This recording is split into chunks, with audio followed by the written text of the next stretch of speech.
Hello everybody, Yom Tov, and it's a happy Monday. At least I hope it's a happy Monday, wherever you happen to be in the world. Do you know, I haven't welcomed any new members to the Haven in absolutely ages, and I know that some lovely new people have come to join us here in the Haven, so I'd like to give a very, very warm welcome to anybody who's come to join us here in the Haven, and I really do hope that you have fun here, and I hope that there's something here for you that, you know, you'll look forward to watching or listening to me just rant on about whatever happens to come into my mind at any particular time, especially on a Monday. I took a few days off last week.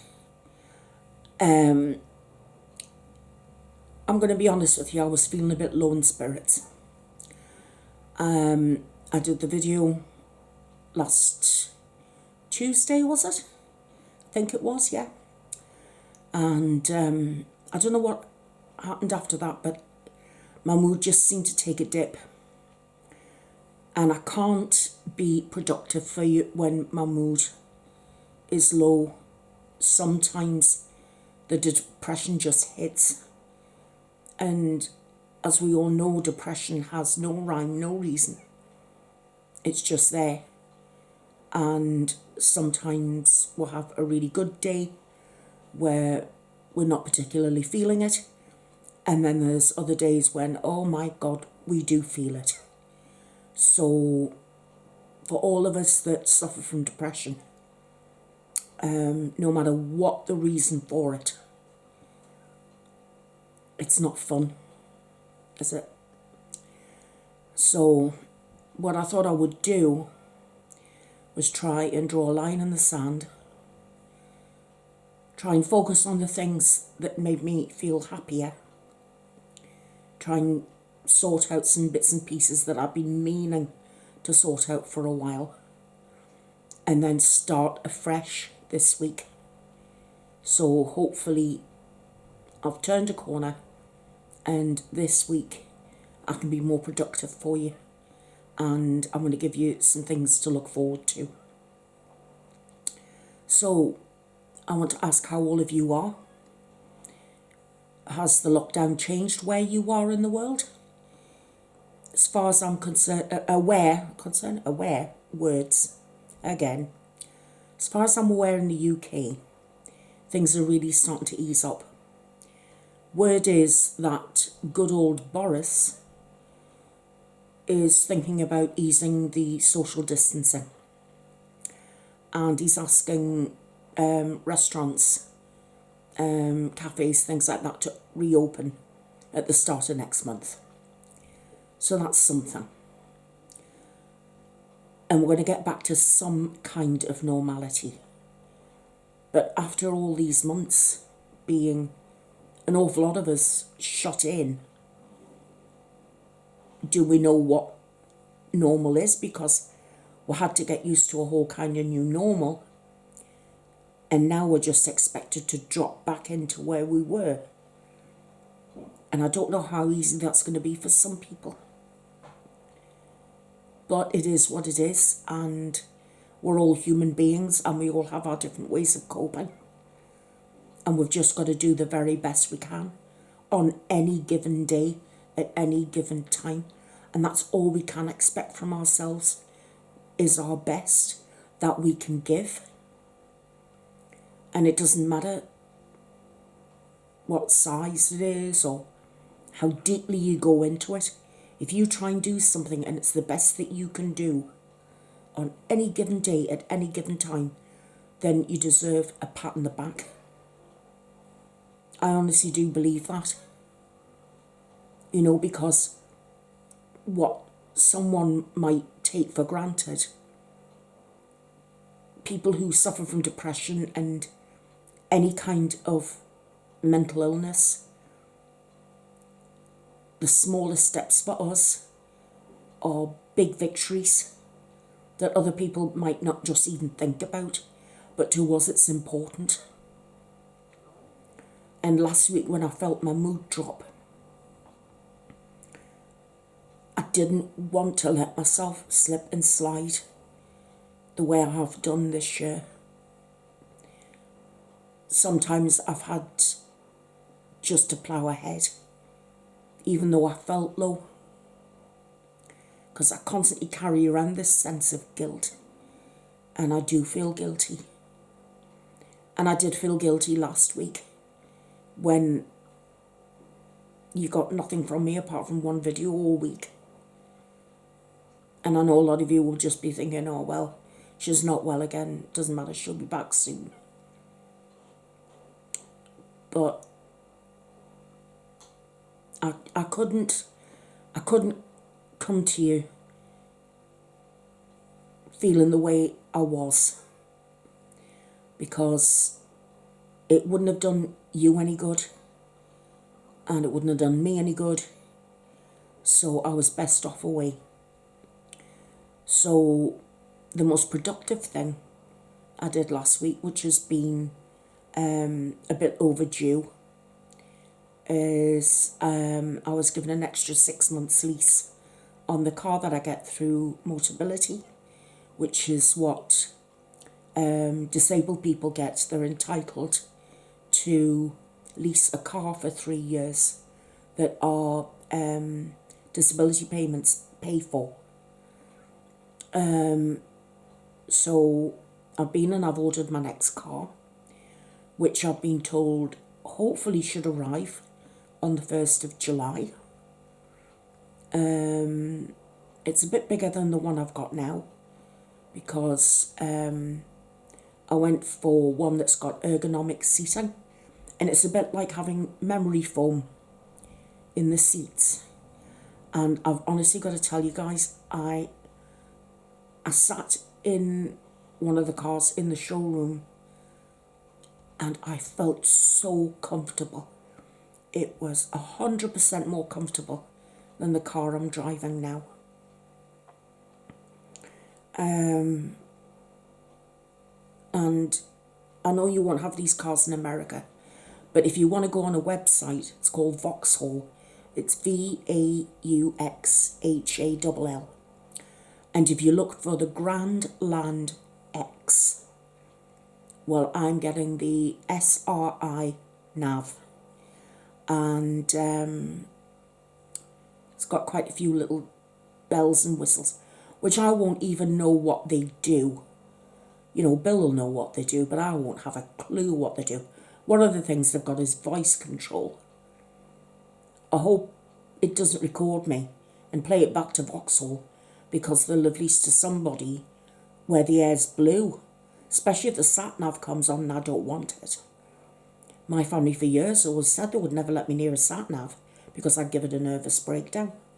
I'm forever getting lost, and I'm forever shouting, you know, at the car and roundabouts and bits of road that I don't know where I'm going.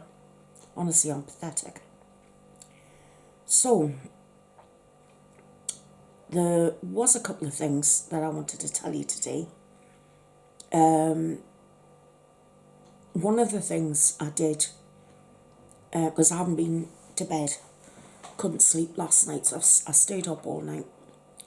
And I actually spent the night listening to some songs I haven't listened to in 40 years. And it was all classic rock. You know, I was listening to Def Leppard, Twisted Sister, AC/DC. I think it was mostly them, really, to be honest with you. I'm trying to think of anybody else I listened to. Dire Straits, George Thorogood, Lynyrd Skynyrd. I mean, I know I've listened to Lynyrd Skynyrd recently, but there's some songs I haven't listened to in, oh my God, years and years. And it actually did my mood some good, because I closed my eyes while I was listening to music, and I remembered when the music was sort of up in the early 80s, and it was before the kids were born, and You know, I could still go out and party, and it was just great. You know, the music, I had great friends and great places to go, you know. It was just, it's one of those wild times, you know, for a few years, you know, before you have kids and settle down, really settle down. And I just remember, you know, all the times of where I'd had fun, where I'd been, who I'd been with at the time. And I got the shock of my life this morning. It was about just before 7. And I was listening to AC/DC. And it's a long way to the top if you want to rock and roll. And I had the headphones up to 11, you know. And apparently Bill said he'd walked past me about 3 times, and I hadn't even noticed he was there. I said, was I in the zone? He went, oh yeah, you are really in the zone. He said, you know, I put the washing in the washing machine and you never even turned your head. You know, you were completely lost in the moment. And he said, but you were smiling, so I didn't want to disturb you. So that was nice. And I wanted to be in a happy, sort of relaxed, you know, half decent frame of mind before I started, you know, filming this video for you. But there was something actually today that, and it's something that I've said many, many times in the past. I don't think it's anything I've ever said, you know, in the Haven before. But apparently Pope Francis came out and he's doing these thoughts for today or something on a radio program. And he's talking about how the poor are part of the landscape and we shouldn't forget the poor. And it was something about Jesus said the poor are always with us. And I don't know what it was, but I just seemed to sort of like spark up at that. And I thought, here's a guy who wants for nothing, right? He's got priests and nuns at his beck and call. He lives in Vatican City. You know, he sits with paintings, works of art that, if they were sold at auction, would raise millions. I mean, millions. Pounds, dollars, whichever way around you want to turn it. Now, I do know that it's probably not possible to reach all the world's poor.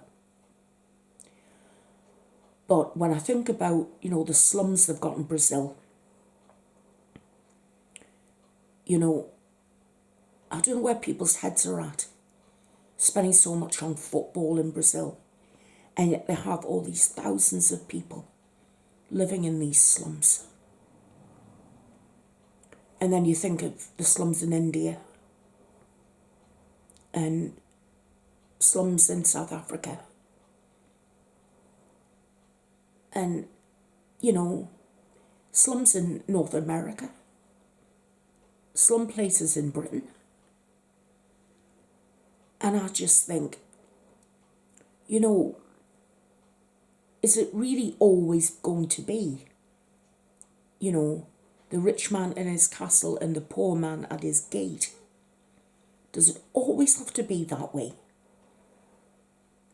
And when the Pope's busy preaching about we should look after the poor, why doesn't he give so, say, some of Rome's poor could be helped? Or why doesn't he auction off something that would help clear slums? And, you know, why doesn't he do something to raise money. People would give money to the Pope if he asked them. I'm sure they would, to help clear slums and build decent housing for people so they can feel safe from predators, they can feel safe from the elements. And I must have it all wrong, because when you think of all there's billionaires and millionaires all over the world, and yet the amount of people living in poverty and well below the poverty line, you know, little children of 4 and 5 having to look after babies so their mothers can sit and do sewing and things like that, and then little ones are being made to do work because they've got little fingers, and it's just so grossly unfair.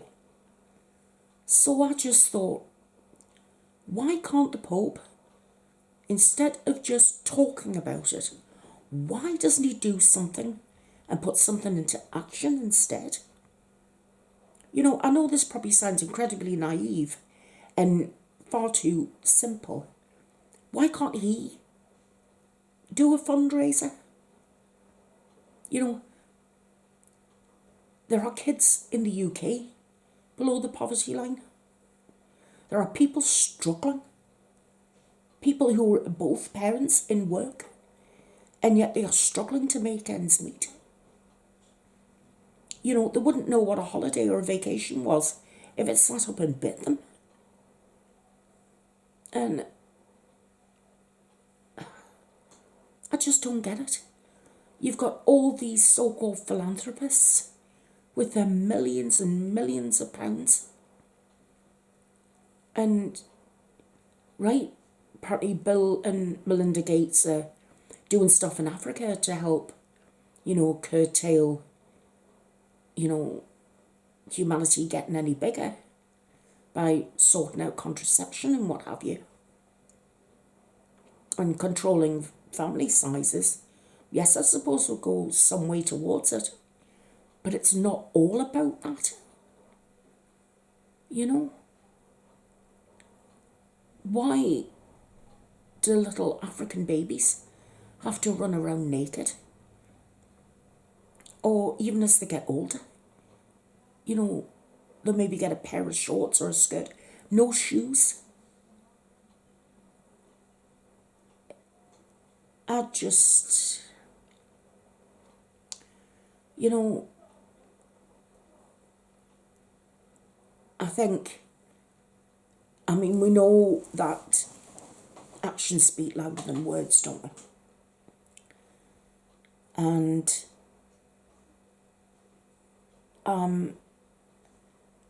I stopped giving to the likes of Oxfam when I found out about a lot of the money was being spent on administrative purposes instead of going straight to the people it was supposed to be helping.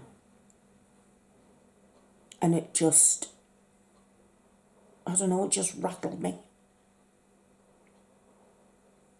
I would rather, you know, be told that there is a family living in that house who are in desperate need.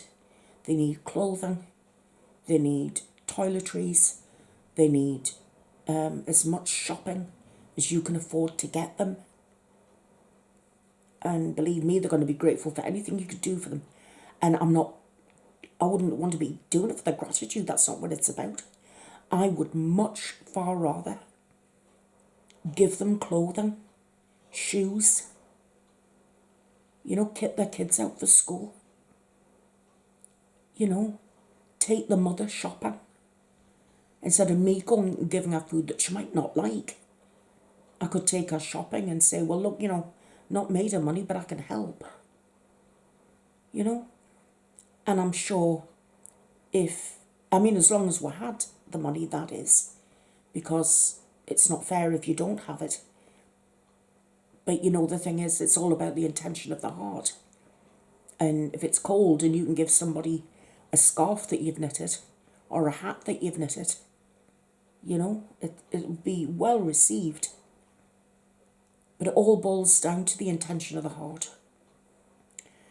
And in my 60th year, it has never been brought home to me more that the rich love being rich because they want to get richer. And the poor continue to get poorer. And we are in the 21st century. And we have more poor than ever. When is mankind going to sit and work out that there are people who, given the opportunity, could be really productive members of society if they could just get that hand up from where they are? You know, there are people, children I'm sure, who are really intelligent, who don't get the chance of decent schooling. You could have a child out there who has the ability to work out how to cure a disease, but how will we ever know if they're not given an opportunity?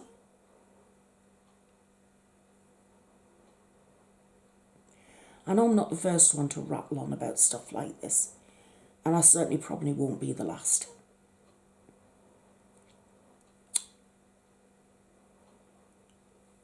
I certainly didn't think about how unfair life was for other people when my kids were small. Because, and I'll be honest with you, my marriage wasn't great and it was my kids that I clung to. And as they are now, they were my life back then, and I was totally wrapped up in them.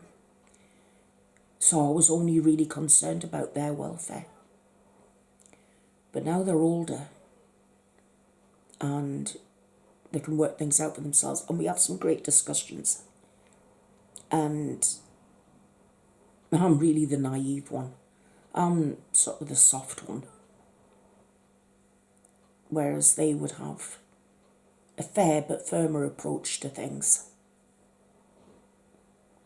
I just keep thinking, oh, if I was president of the world, all the things I would change.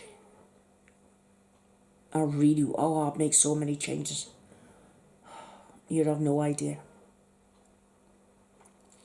You know, I have no idea where the money would come from.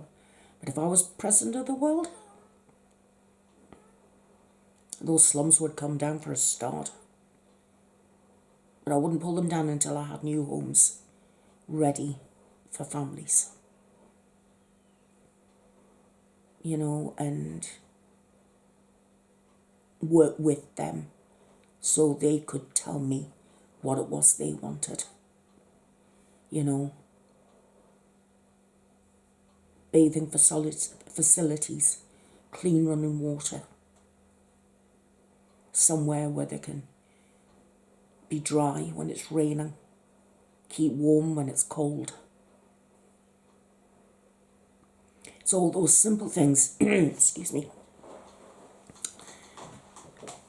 that the rest of us, even though we feel that, you know, we might not have much money, but compared to people like that, we are really well off. You know? And it's things like that that I think about. And I know there's not really anything I can do. But I thought, if I could send out good vibes to the universe and say, please can you cause something to happen that will get this taken care of?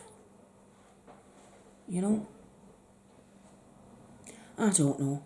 Maybe it's just the ramblings of someone with a cauliflower for a brain. Probably is. I'm keeping an eye on the time and I don't want to keep you too long today. But as I say, when I said earlier about keep me entertained this week, I've drawn a line in the sand, and you're going to have something every day. Because now I can make 2 or 3 films in one day and then schedule them when I want them to be uploaded.